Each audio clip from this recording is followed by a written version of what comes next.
Hello and welcome to Tech. I am Mohammad Adnan and in this video we are going to discuss about 5 useful tips in Power BI. If you are new to this channel or if you haven't subscribed yet, just click on the subscribe button and also press the bell icon to get the latest notifications. Now let's get started. The first tip, search option in Slicer. This is Slicer. In this I have made it to be a drop down list. So in this I have this list of countries here but I can't able to search here. But if you notice, if you click on this three dot icon here, there's more option. In this, you can see the search here. Just click here. And now you can see the search box appears here. So click here and then you can search whatever you can. Example, Germany. I'm going to select. Now data is selecting now. So even if you use this eraser here, even though the selection has been removed, but the text in the text box is still there. So you have to remove it manually. And then it will load all the values here. If you want to do it again, you can also select, click here, you got this value here. Tip number 2, slicer header text change.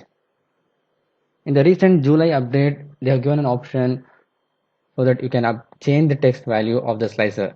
Say for example, this is the slicer, the country slicer again, and here in the slicer header, now you have the option to change the title text. So for example, I have mentioned here country list, so I'm just removing it here to be country.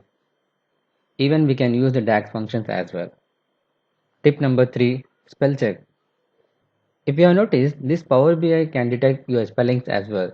So for example, here in the title text, I mentioned here list of countries. Instead of this, I just type the list here, the wrong spelling. So it just highlighted the value in red that the spelling is not correct. So even for this one as well, if you just remove and recorrect the values, it just disappears. So it will be helpful for us to avoid the spelling mistakes. Tip number 4, step note or comment in Power Query Editor. Let's go to this transform data and then data transform data.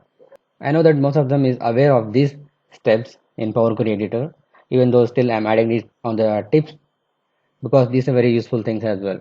If you notice this on the right side, in the query settings properties and applied steps, here we have one icon here. In this I mentioned here, in this step, we have changed all the first rows to column headers.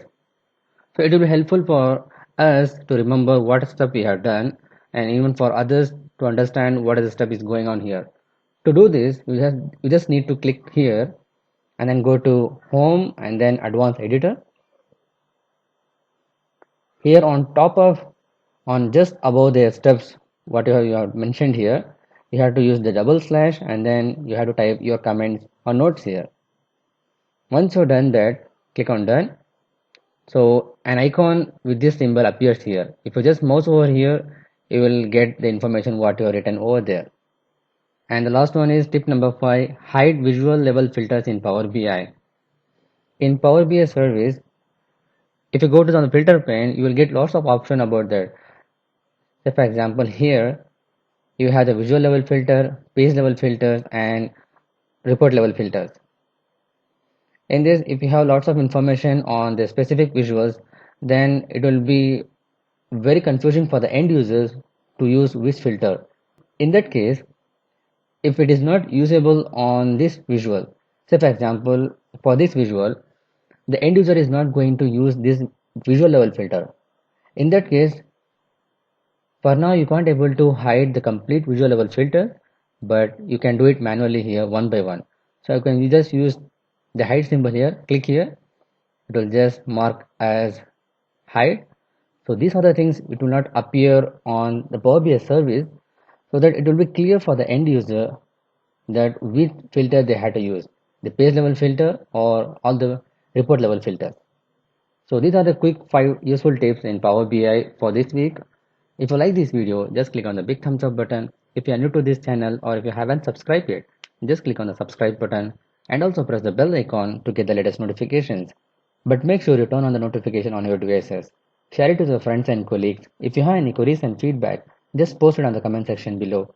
Thanks for watching. Keep learning. See you in the next video.